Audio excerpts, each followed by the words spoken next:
honest with people. You want this application on your phone? We can track each other. We know where everybody is.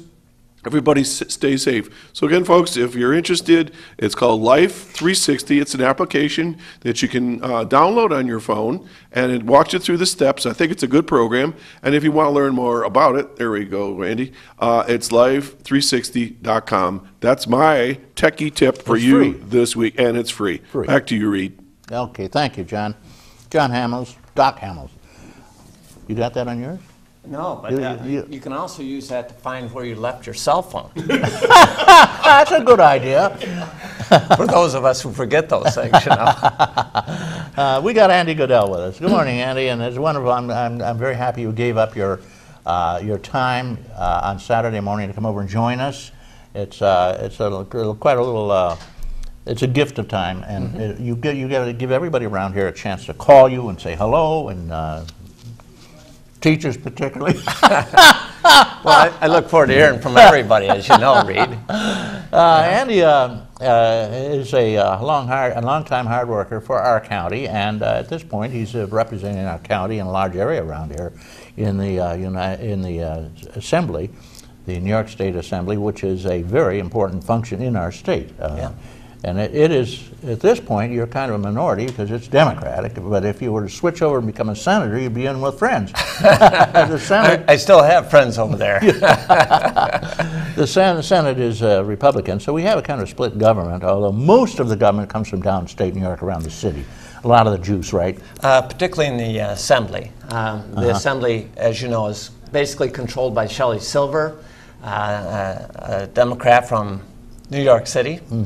And I'd like to say New York City is part of the same state, but they're on a different planet. and it's true. Upstate, you know, we're concerned about controlling taxes for senior citizens, making sure the EPIC program and a lot of important senior citizen programs are properly funded.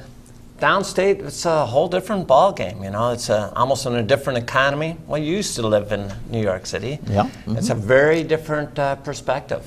Yeah. Well, the New York City area, metropolitan area, has absolutely.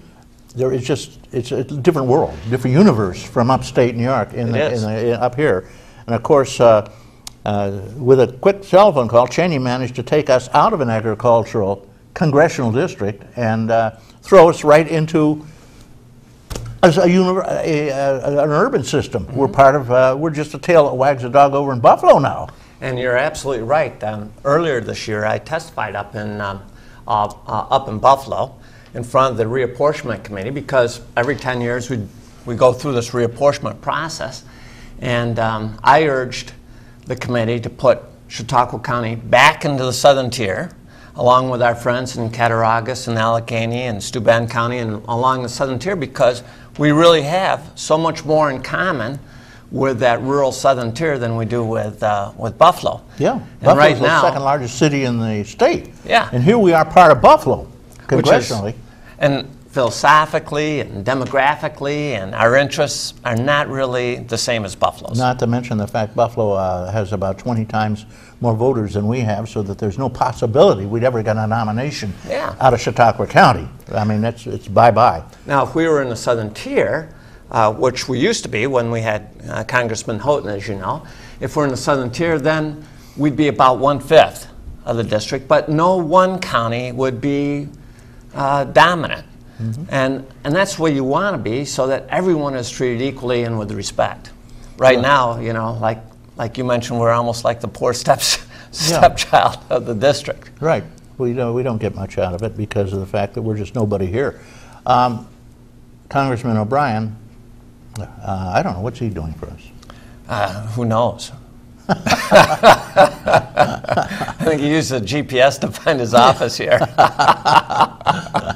Well, I can I can only say let's hope that things do change, that we get a congressman eventually who represents the rural farm communities rather than putting us in with Buffalo, of all places, a giant city. And this is particularly important in the next year or two, because Congress is reviewing the Farm Bill.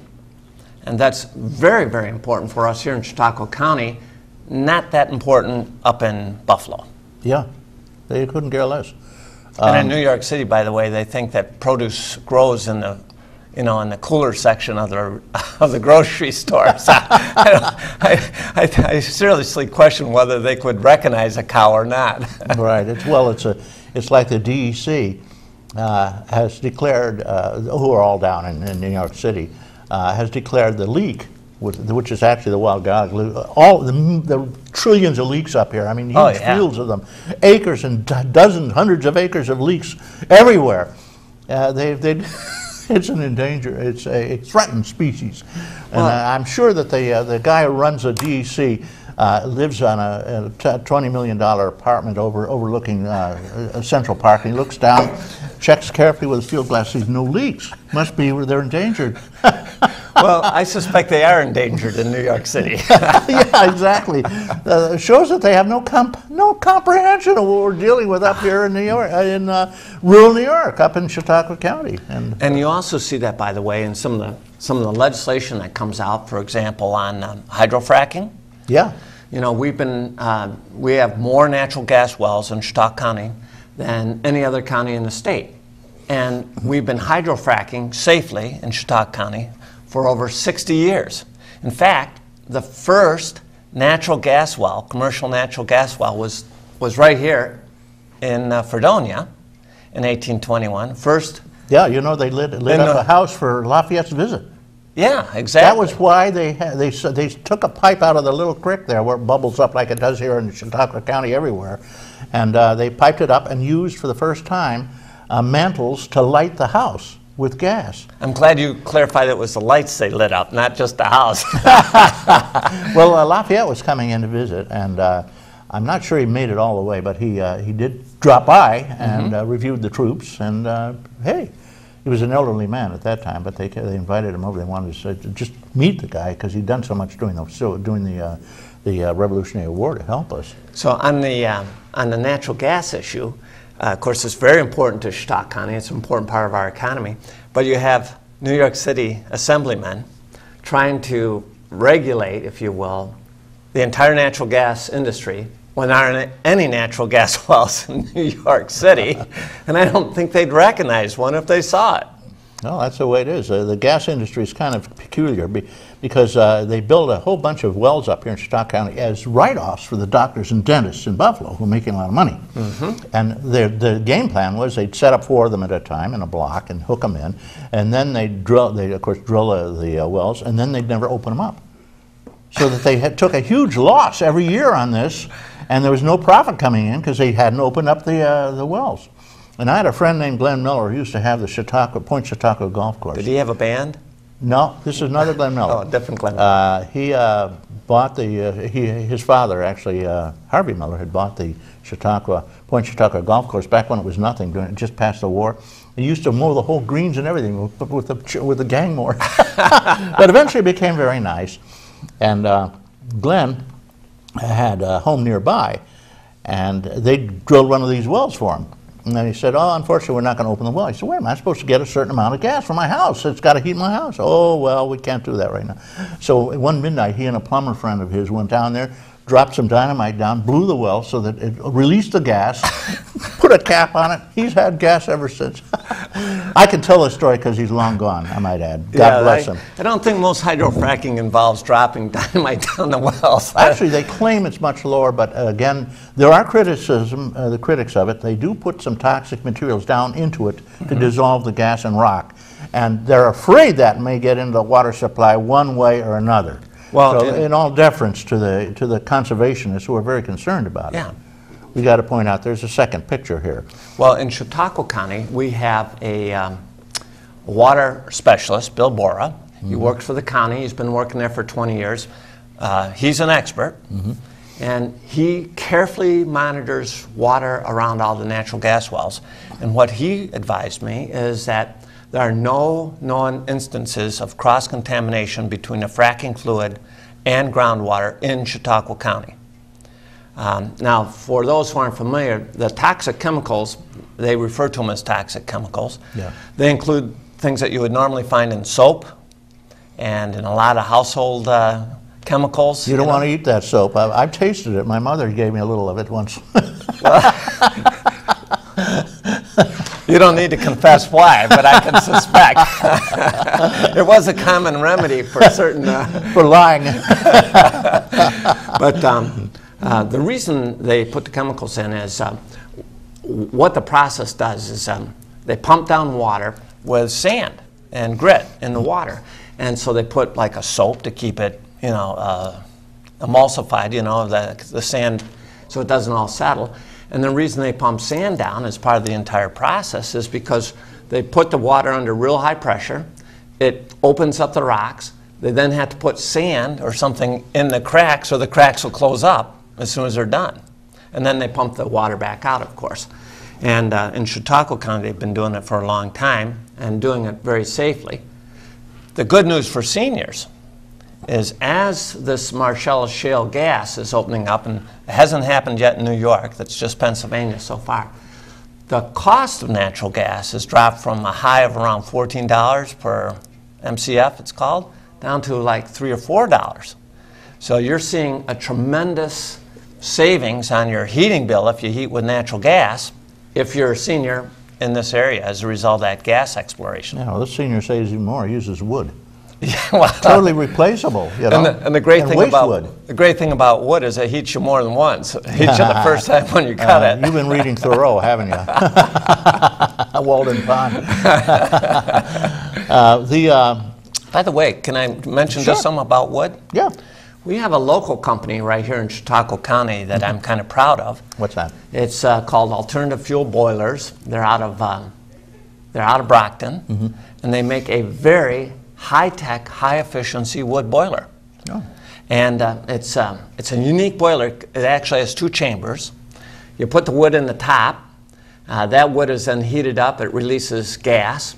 That gas goes into the second chamber, which is lower, where it's burned, and it's getting 80 to 90% efficiency, very low pollution, very high-tech, and it's made right here in Brockton. Where do they put these? Are these things outside the house? You can put them inside or outside. Huh. Yeah.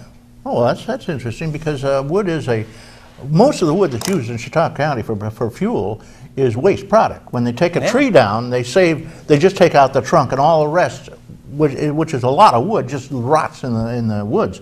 But lately, they've been going and cutting that up and using it for wood burners, and the wood burners are pretty clean. They certainly don't put out the 1,000 different carcinogenic agents that are put out by gas and oil, especially oil. Oil, especially. And also most of them have the modern ones have a catalytic type converter, so that basically the pollution is very limited on it, and it's just a wonderful way to go. You save a bundle. Now this high-tech wood furnace that's made here in Chautauqua County is so efficient, it'll drop the amount of wood you use roughly in half.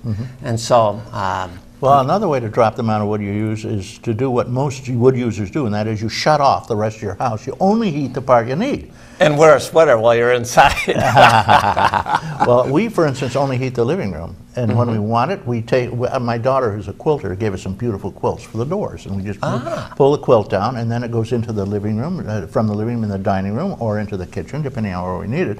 But we only burn about 8 face cords a year. That's equivalent to less than 2 regular cords. That is very good. Yeah, and we're toasty warm. There's nothing like a wood burner. You back up to that thing when you come inside. Oh yes, Andy Goodell, our assemblyman, talking about wood burners and other things. All right, Andy, I wanted to get into this this question of millionaire tax. They're trying to reduce taxes even more on millionaires. Now, what happens when they reduce the tax? Well, the millionaire tax in New York State was passed how many years ago now? It was 3 years ago. 3 years, and it's supposed to go out now. It's had a sundown on it. And at this point, it looks like it may go away. Who knows? What's going to happen here? Well, right now, it's scheduled to go away at the end of this year. Yeah. And first, I should clarify something. The millionaire's tax that was adopted in New York State actually kicked in at $200,000, and they called it a millionaire's tax. $200,000 income. Income. Okay. Yeah. So they called it a millionaire's tax, but it actually kicked in at $200,000, and what that did is a special tax that applied basically to all management and all the companies around New York State. Yeah, they all because, make over 200, right. yeah, the upper